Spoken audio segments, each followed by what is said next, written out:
ورحمة الله وبركاته. أهلا بكم في سلسلة القائد في اللغة العربية. حل تدريبات على أركان الجمل. هناخد مراجعة سريعة تمام على أنواع الجمل أو أركان الجمل، وبعد كده نحل مع بعض التدريبات. أولا قلنا إحنا أركان الجمل عندي نوعين من أنواع الجملة، عندي جملة إما جملة اسمية إما جملة فعلية. قلنا إن الجملة الاسمية لها ركنان أساسيين زي العمودين بتوع البيت بالظبط، هما المبتدأ ومين والخبر. ما اقدرش استغنى عن اي واحد فيهم. قلنا المبتدأ هو اللي بنبدأ بالكلام، والخبر هو اللي بيخبر شيء عن المبتدأ تمام، وبيتمم معنى الجملة ويتمم معنى الكلام. اما الجملة الفعلية من اسمها فعلية يعني تبدأ بفعل، ولها ركنان اساسيين وهما الفاعل والفاعل. نيجي بعد كده بالامثله. عندي مثلا هنا بيقول لك الطالب مجتهد. فهنا كلمه الطالب مبتدا تمام مرفوع على رفع الضمه، والطالب ماله الطالب مجتهد خبر مرفوع على رفع الضمه، والسبب مرفوع بالضمه لانه مفرد.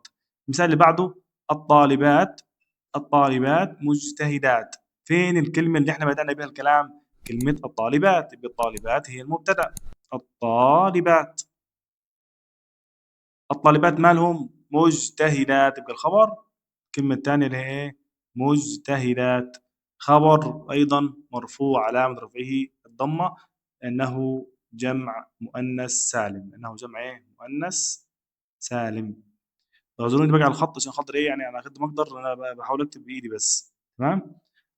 الطلاب أذكياء. فين الكلمة احنا بدأنا بها الكلام؟ كلمة الطلاب. يبقى الطلاب هي المبتدأ. الطلاب احنا قلنا عشان نعرف الخبر بنسأل عن كلمة ايه؟ بكلمة مال، والطلاب مالهم أذكياء. يبقى أذكياء هي اللي خبر.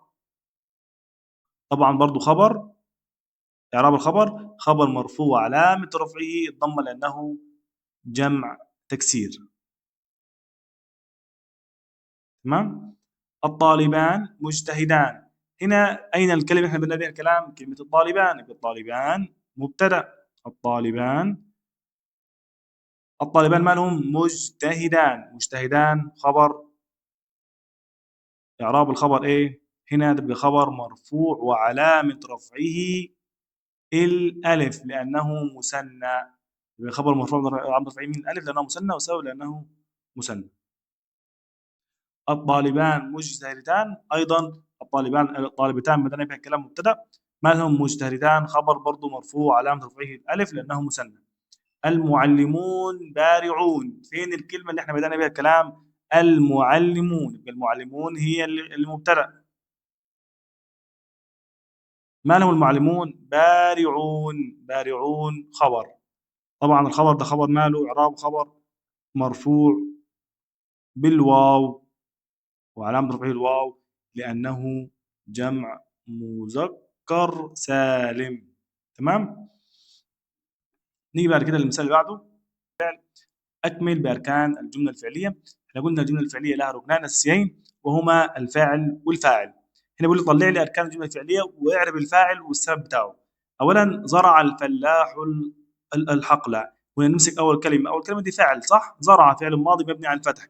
مين؟ نمسك الفعل نسأل بكلمة إيه؟ بكلمة من أو مين. مين ده اللي زرع الحقل؟ الفلاح. ويبقى الفلاح هو الفاعل، يبقى ركنين الفعل زرع والفاعل الفلاح. تمام.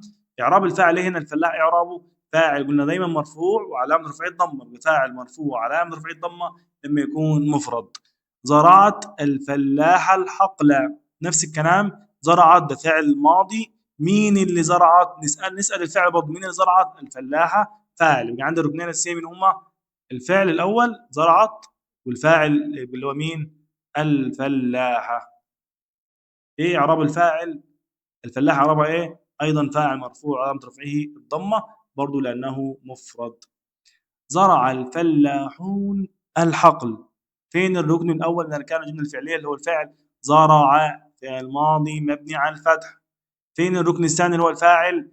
نمسك الفاعل ونساله كلمه مين او من ذا الذي زرع الحقل، او مين ده اللي زرع الحقل؟ الفلاحون الفاعل. كده طلعت ايه؟ الركنين اللي هو طالبهم مني الفلاحون. ايه اعراب الفاعل اللي هو الفلاحون؟ هتقول له ببساطه خالص فاعل مرفوع وعلامه رفعه الضمه. صح الكلام ده؟ لا، ركز معايا. الفلاحون هنا جمع مذكر سالم، يبقى علامة رفعه مين؟ علامة رفعه الواو. إيه السبب؟ لأنه جمع مذكر سالم.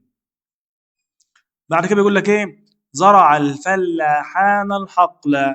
فين الركن الاول من اركان الجمله؟ طبعا دي جمله فعليه لانها بدات بفعل. فين الركن الاول؟ الركن الاول زرع. فين الركن الثاني؟ الركن الثاني مين اللي زرع؟ الفلاحان. ايه اعراب الفلاحان؟ فاعل مرفوع وعلامه رفعه الضم. لا، وقف هنا بقى. بص على كلمه الفلاحان هنا، الفلاحان دي مفرد ولا مثنى ولا جمع؟